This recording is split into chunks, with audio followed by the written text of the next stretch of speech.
started small and turned into something monumental? Well, I mean, I don't want to speak for my mom, but anybody who met her knows she has enormous self-esteem, and she also has enormous insecurities, right? I mean, that's human. That's people.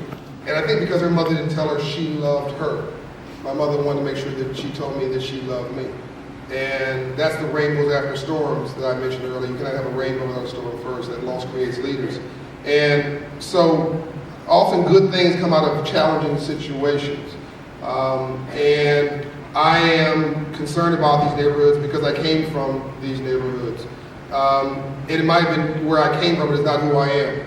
And all of that, I mean, I think that really when you look at people who are fomenting what I call an anger party in this country, it comes from a lack of hope, it comes from fear, it comes from insecurity, it comes from a lack of vision. The Bible says that there is no vision, people perish.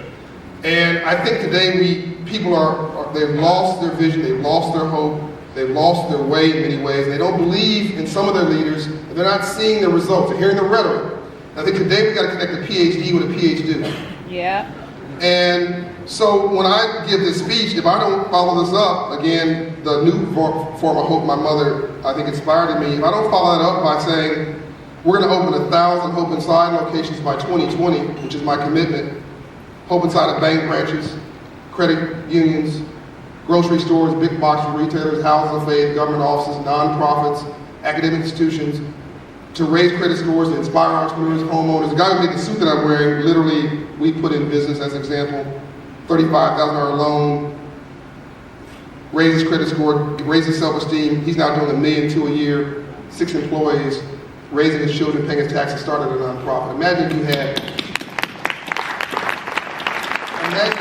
1,000 Ryan Taylor's the guy's name, Ryan Taylor, who drove clothing in Detroit. You don't need 1 million of them. You don't need 20,000 of them. Imagine if you had 1,000 of them, right? So we're going to open 1,000 of these open sides. We already have orders for 268 in the last 24 months. We're opening 1 a week.